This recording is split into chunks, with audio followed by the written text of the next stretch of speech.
As we move into our next chapter, we're still going to be talking about systems. We're still going to be talking about cells. Remember, it starts with tiny cells, into tissues, into organs, and then finally, those organs create organ systems, which is what we're going to be really talking about. You are there. As you stand by a busy highway, you see cars, trucks, and buses moving from one part of town to another. A transportation system is important to a city. A system needs to move food, water, gasoline, and garbage, and much more to meet the needs of its citizens. The same is true for your body. Your body needs to have food, water, oxygen, and waste removed for it to stay healthy.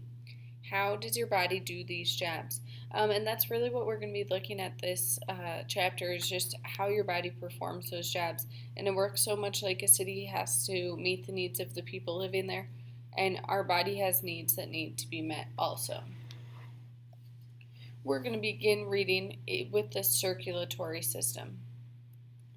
Our bodies have structures and systems that serve special functions. The circulatory system moves material around the body. The parts of the circulatory system are the heart, the blood, and tubes called blood vessels.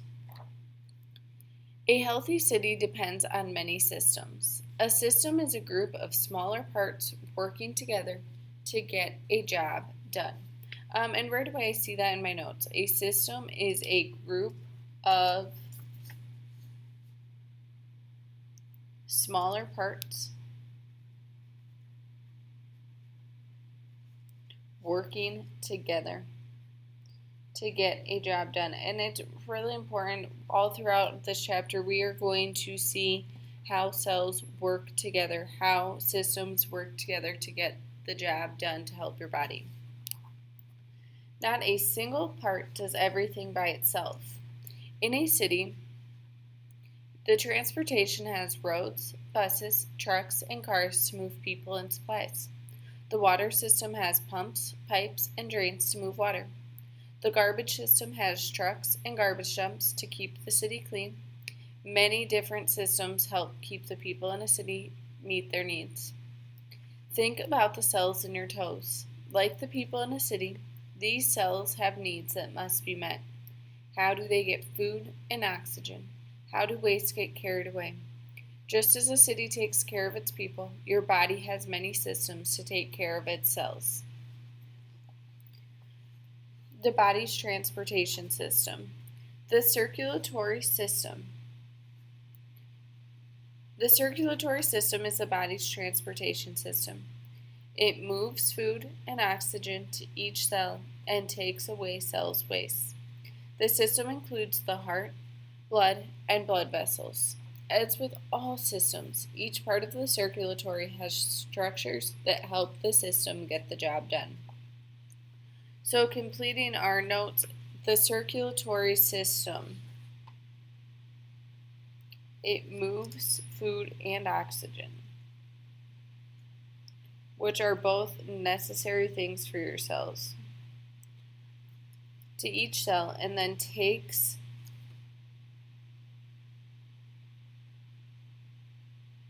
away cells' waste.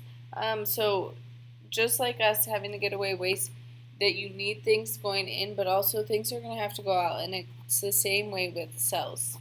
I'm going to continue on to talking about blood and the blood vessels. Your body has several different parts.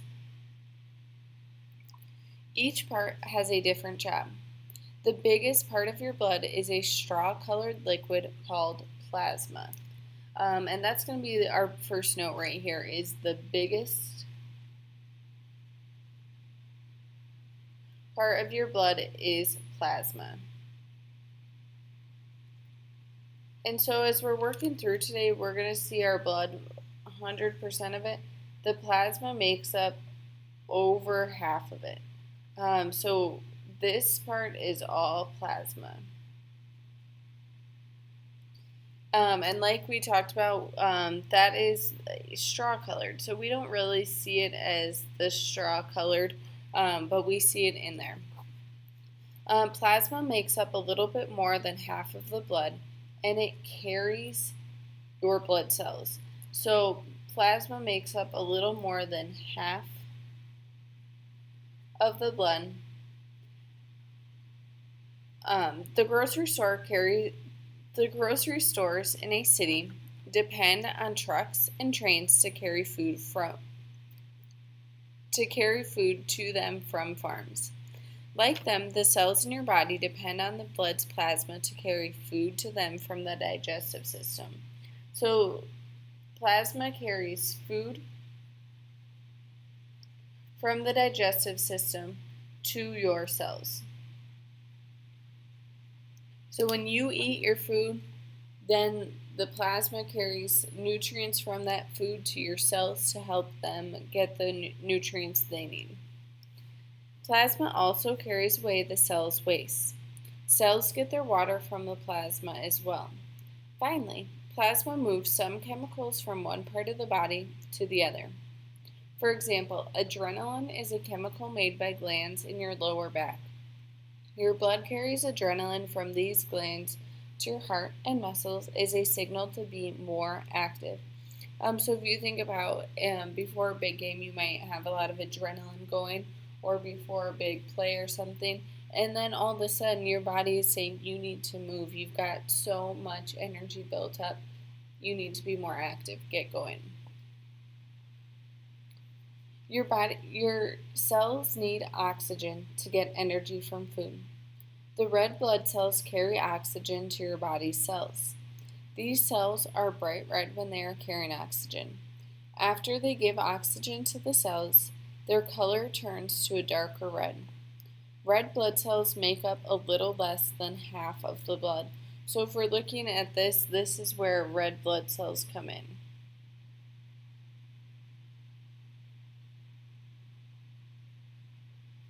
And their job is very, very important because they're carrying oxygen. They're making sure that your cells are able to get oxygen and breathe.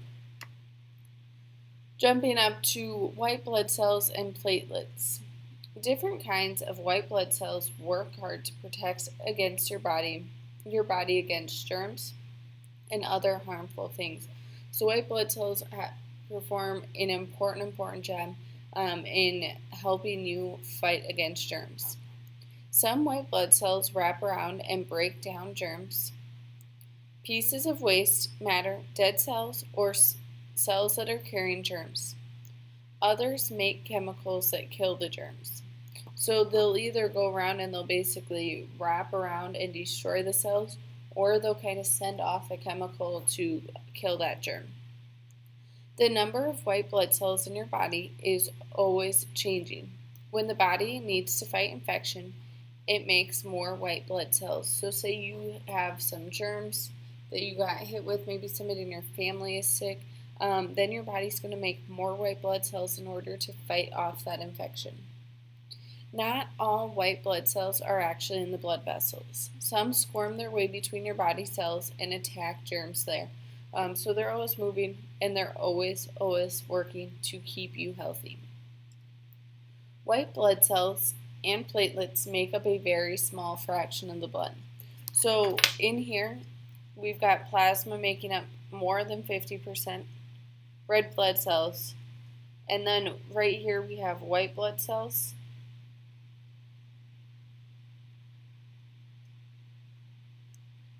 And platelets.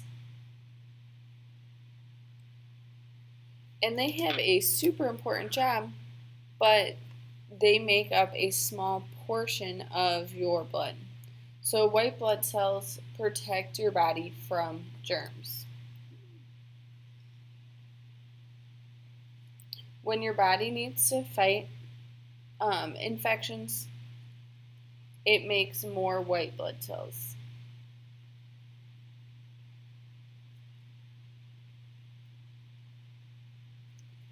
And then we'll jump into the platelets. Platelets are pieces of cells that float in the blood. When a blood vessel is cut, platelets are there to stop the bleeding. They clump together and stick to the edges of the cut. They help form a clot, which is a plug made with long, sticky threads. What would happen if you did not form a if clots did not form at a cut.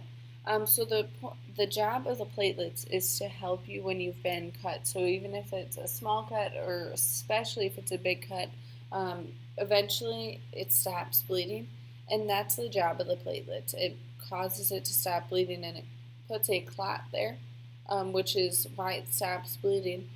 Otherwise, you'd run out of blood. You'd keep bleeding and bleeding and bleeding and bleeding until your body no longer had blood there to supply for you. So platelets are pieces of cells that float in the blood.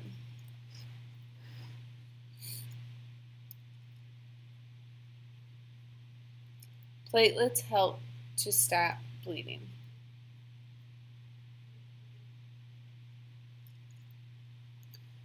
So on this page you can see the different, what these cells look like up close, and this is under a microscope. So those red blood cells are really big.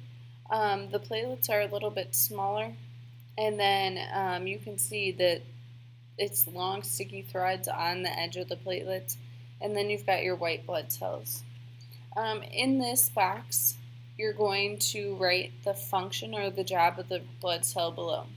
So we're going to see about red blood cells. So they're shaped like discs with a dimple on each side. So you can see in here, it kind of looks like somebody just like squeezed it and made it flat. Like if you were playing with Play-Doh and you squeezed it, that's what it looks like. These carry oxygen to the rest of the body.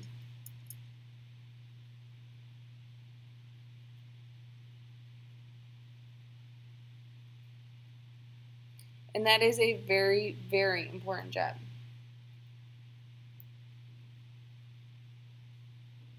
Because without red blood cells, we wouldn't be able to stay alive. The disorder is just some things that happen if those cells aren't working correctly. So you can read through those on your own. The platelets are the next one. Platelets are not complete cells. So you can see the platelets, they don't look complete. They look like they're not quite there yet. But then their job is to form blood clots, which is a plug made with long sticky threads. And then lastly, we have white blood cells. White blood cells have different shapes and sizes. In fact, they may change size and shape as they work. So as kind of as big or small as they need to be, they'll get there in order to help your body work. And their job is to protect your body from germs and other harmful things.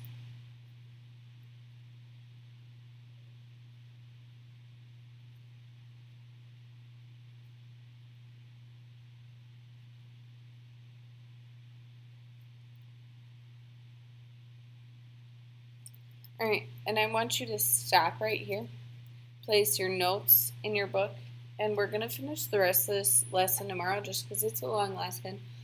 So today we just got into blood and the different cells in your blood that help you perform the job of just moving your body every day. So go ahead, put your notes in there, close your book, and you've got no worksheet for today. We'll finish our notes and do the worksheet tomorrow.